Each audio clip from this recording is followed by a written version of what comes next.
Welcome to Manager Tools. This is Sarah. And I'm Mark. Today's podcast, How to Present at a Conference, a Checklist, part 1 of 3. This cast answers these questions. How do I prepare for a conference presentation? What special issues do I need to address when I present at a conference? How is presenting at a conference different from an internal presentation? If you want answers to these questions and more, keep listening. Struggling to get your team performing at its best? The Effective Manager Conference teaches practical tools for feedback, coaching, and delegation that you can use immediately. Whether you're new to management or looking to sharpen your skills, this training will help you lead with confidence. Visit us online at manager-tools.com/training to learn more today. So, Mark, we're going to continue a theme, I guess, today. Yes. Something we've been talking about ever since our M conference wrapped up a few weeks ago in Los Angeles. And also, P.S., if you're out there and you're thinking you want to attend next year in Los Angeles, you can register for the M conference today. But nonetheless, we've been kind of on this topic of presenting recently. Presenting at an external conference, it's a great way to increase your profile and enhance your career opportunities. But too many first-timers make rookie mistakes, things that we at Manager Tools can help you avoid these pitfalls. It's not enough to get a chance to present. You also must present well. You want to make your delivery a positive experience. So, what we've done here today is we've created a checklist of special considerations that will increase our audience's chances of wowing their audience and getting even more invitations to speak at upcoming events. Exactly. So we have a long outline here because it's a checklist. So we have 17 items. Is that our longest ever outline? Not compared to early days. Okay. Yeah. We've got topic, rehearse, communicate in advance, podiums, microphones, timers, slide deck, laptop, remote, confidence monitors, props, audience, questions, room, video, screens, and your introduction. Mm-hmm. All right, let's start with the basics. I'm going to call them the bedrock basics of presenting, and it is the topic. Folks, you must own your topic. Do not, under any circumstances, speak at a conference where they give you a specific topic about which you are to speak, and if you're going to be any good, anyway, you are to master. Don't attempt to guess at what the audience wants and then spend many hours trying to satisfy the audience. Do not create a first-time presentation because that's what the coordinator says they want. You won't be great unless you're a master of the topic you're to be speaking on before you're even asked to speak on it. Exactly. Now, look, folks, if you've listened to us before, you know we tell you all the time when it comes to presenting, the audience is what matters. In fact, we have guidance. It's a podcast called The Foundations of Presenting Mastery, which teaches that the ultimate presenter knows his behaviors and his or her content so well that you can actually focus on the audience's response. That's what true presenting mastery is being able to know yourself and your audience or your content so well that you can totally focus on the audience while you're speaking. But you can only get to that audience mastery after you've mastered yourself and your content. You cannot reverse engineer from the audience to your content. So if they tell you what the audience wants or what their theme is, and you can't do that, you should say no. At an industry event where you don't know the audience well, you won't be able to satisfy them with a topic of which you are not an absolute master. Yeah. And folks, you might be listening to this and thinking, well, surely they're never going to ask me to speak about something that I don't know. They are. I assure you that they are. We routinely get requests to speak at events, some paid, some not, which we turn down. And let's remember, we are essentially what amounts to public speakers for a job. Like, that is our occupation. And we still don't do it because we're asked to speak about a really specific topic, one that we didn't pick, or one that we don't agree with, or one that is an edge case of something we maybe might do, but we would have to contort ourselves into such a different person to be successful at it. And we say no. And again, we do this for a job. Like, we are public speakers for a living. So if we won't do it, you oughtn't do it. Yeah. This is also true of the many requests we get to go on other people's podcasts. I get 2 or 3 a week.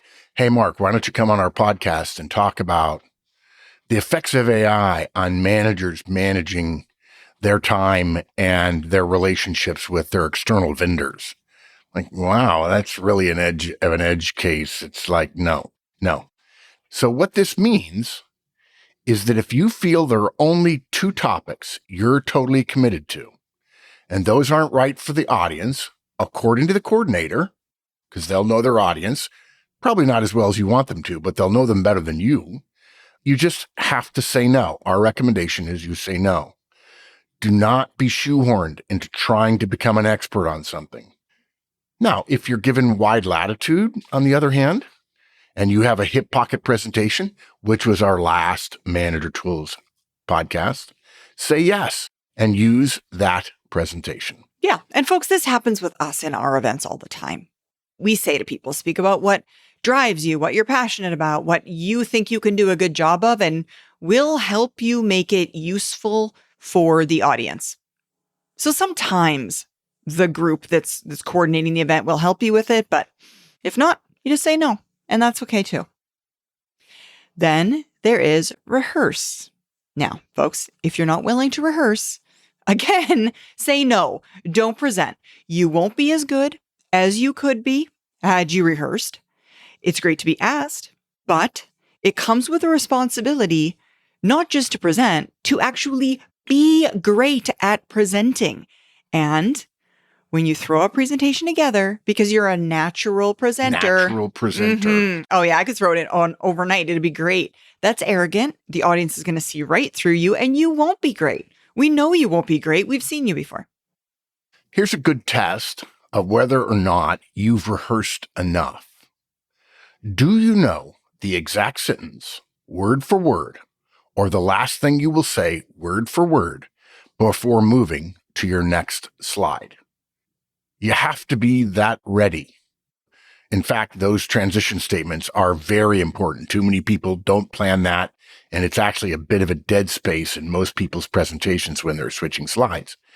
The only way to get there is rehearsing. For hours, probably. Rehearsing a topic you're a master of, which is very different than rehearsing a topic that you don't have mastery of. If you rehearse and you're a master, that will allow you to know your behaviors, and then you'll begin to be able to truly focus on the audience when you're speaking. Mm-hmm. And to Mark's point, those transition sentences are the most important. So know your first sentence. Memorize your first sentence. Make it dramatic, but not over the top. Don't talk about yourself. Rather, talk about what the audience is going to learn. And know your last dramatic line, the thing right before you say thank you. Memorize those things. Yeah.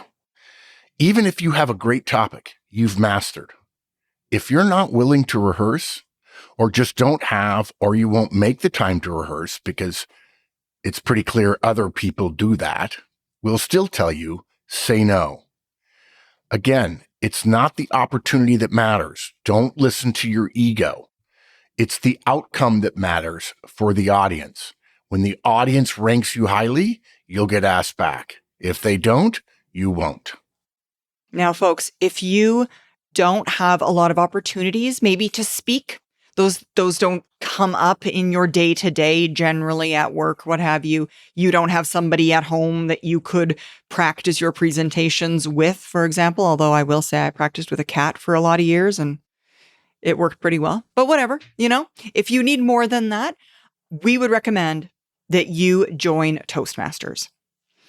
We have for years and years now advocated for the use of Toastmasters. They are one of the best professional organizations we have ever known. They're friendly. They're knowledgeable. You're going to get tons of practice in a very supportive environment. Some of the people that are at Toastmasters have literally, this is their first presentation ever. In fact, there are a lot of folks that go to Toastmasters who are new to the country and they don't know English well. So their English is a second language. And so we assure you, you will be among a safe, trusted audience while you're there. There's no hazing. Yeah, no hazing. There's exactly. no negative feedback. Not at all. There are many, many chapters right near you because they're everywhere. So yeah, it's just a really easy way to get a ton of practice in a really supportive environment. Toastmasters. Yeah, good. Next item, communicate. Now, if you'll notice, all the other items, we just had a single word. This one says communicate like a professional in advance. I should have just left it as communicate when I was writing it, but in any event, be a professional communicator with the organizing team from the moment you're asked and accept until well after your event. Please respond quickly to all requests, whether it's your bio or your deck or your travel plans or your headshot or your title or your LinkedIn profile. Respond in less than 24 hours. There are plenty of great speakers who don't get asked back because they act as if the process is all about them rather than the organizer and ultimately the audience. They come across as arrogant. And if given a choice between somebody who's going to be very good and somebody who's going to be great, but who is hard to manage, organizers will just choose the person that will be very good. Oh, absolutely. That's absolutely it. So folks, what this means is create a folder somewhere that includes your bio and your headshot and your hip pocket presentations. Once you agree to speak, review all of these things for currency and accuracy. And before you're even asked by the organizer, after they've asked you to speak and you've said yes, assume they're definitely going to want your headshot and your bio. Just send them immediately. Proactively send them to them. You'll get more invites from that organizer in the future, and that organizer will probably recommend you to other event organizers. If for no other reason, then you're a total professional to work with. You're easy to work with. It's not like we're having to drag information out of you and wait for weeks and put up our website incomplete because we're still waiting on things from you. And it's just, it makes the life of everyone else easier. And these are knowns. They're going to ask for that information. Have it ready. You're not that good and they're not that dumb is what it boils down to. When I get asked to speak, I do all this stuff immediately because we organize an event, our M conference, which I think, Sarah, you mentioned at the top of the show. And we're still amazed. We actually had a presenter this last M conference that ghosted us for 2 months. Yep. And we've told people he canceled, but actually we canceled him because we couldn't be sure he was going to show up. Yeah, we did get a hold of him, but we couldn't be sure he was going to show after all that. Right. And they swan in and they act like it's no big deal and I'm here and I'm going to be awesome. And it's arrogant and it's stupid. It's unprofessional. It's rude. Don't do it. Look, let the organizer know when you get to your hotel the night before, obviously, hopefully the event hotel. Seek out someone on the organizing team and tell them you're there. Let them know when you come down the next morning, say for breakfast. Or when you get into the presenting room, make sure they know you're there. Even if it's 6 hours before you're supposed to present, let them know that you're there. Okay. They're worried. Believe me, they're worried about this stuff. Yeah, that's the thing. If it's not in their local area, I mean, I think we even have had in the past people who are local to our event. I think it was in Chicago at that point, who something happened in traffic, might not make it because that's how close we were cutting the delivery of the presentation. And just, they know where you are or where you're not. Kickstart your career with proven tools and expert guidance exclusively for licensees. Get full access to our resume workbook and a suite of career resources when you become a Career Tools, Manager Tools, or Executive Tools licensee. Learn more today by visiting us at manager-tools.com/licenses. Podiums is the next item, I should say, on our checklist. Hot button topic. Here we go. Find out in advance whether or not there's going to be a podium. We do not recommend, if there is going to be a podium, that you use that podium. Do not. Do not. Exactly. If you can, ask for it to be removed for your talk. Actually, we should say that differently. I should have written that differently. Ask if it can be removed if they tell you there is one. Okay. There's no question about whether or not you can ask. You can ask. They may tell you no, but please, if there's a podium, ask that it be removed. If they say, I'm sorry, we don't have the resource for that, say, that's fine, but I won't be using it. Yeah, exactly. Sometimes they'll remove it. Sometimes they won't remove it. But yes, regardless, do not use it. If you need a podium to put your notes on, you are not fully prepared and rehearsed. If you've written a speech, you're doing this wrong. This is not a speech. It's a presentation.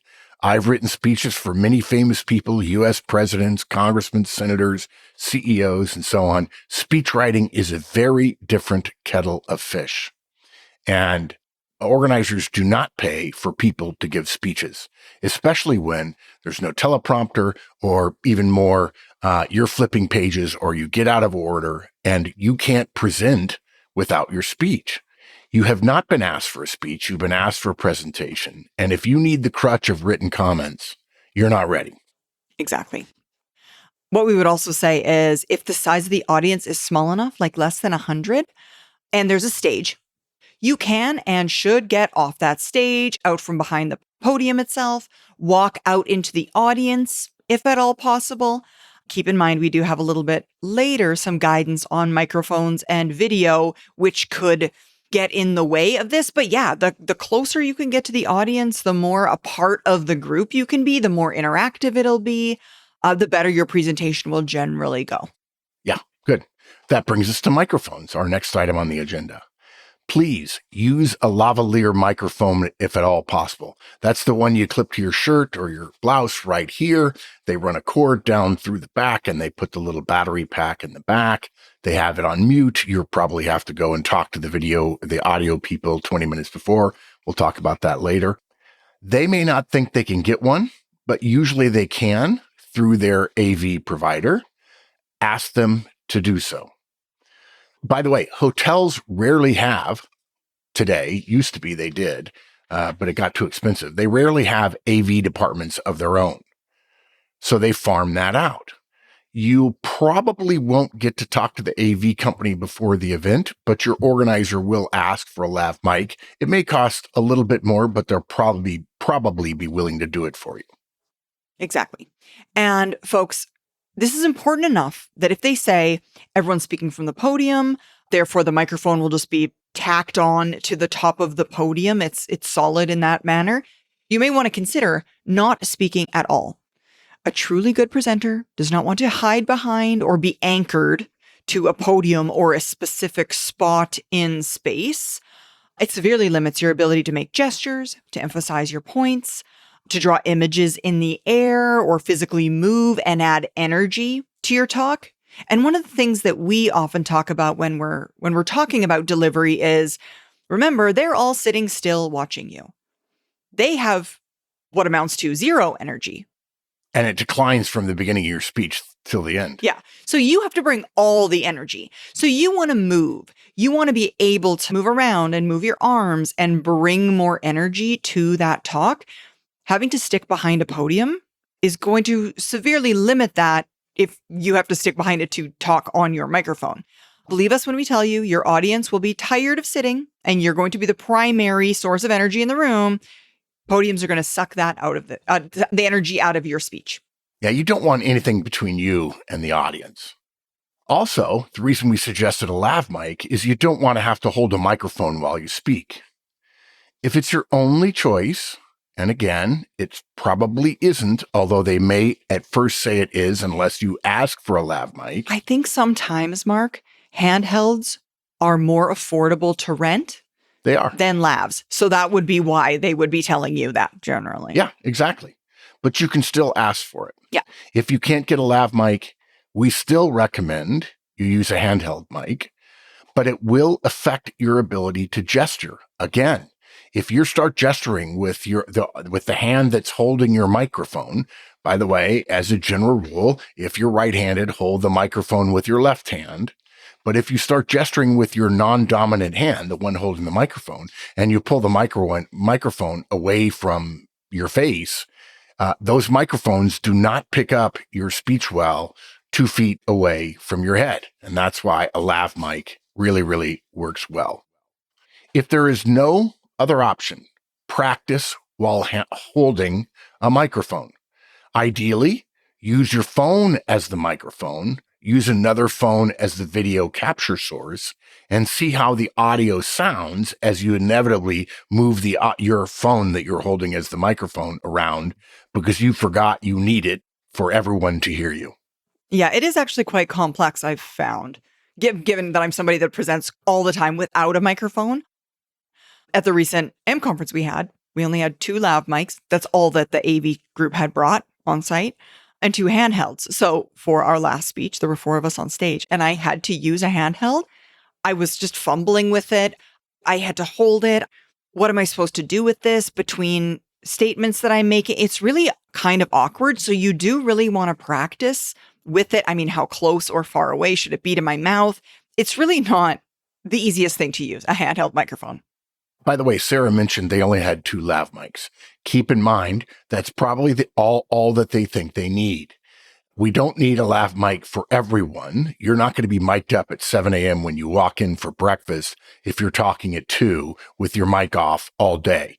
You're going to have to go when the previous person finishes talking, and you're going to have to go get mic'd up by the AV person. That's why there's usually a break in between, so they can save, in part, on lav mic rentals, and you can get mic'd up with the mic of the person who presented before the person who presented right before you. Next item is timers. Don't assume there'll be a clock or a timer or someone in the back giving you updates, often on a poster board held up by one of the people on the organizing staff. You can ask about this, but be prepared for it not working. And in fact, it's even better to choose your own timer and whatever you're using in your rehearsals, and then use that. Remember, it'll be far away from you. Use that when you're actually presenting to supplement whatever they are doing as well. Yeah. And folks, we recommend, an easy solution. Use your iPad, buy a clock app. The one we recommend is called Clocks.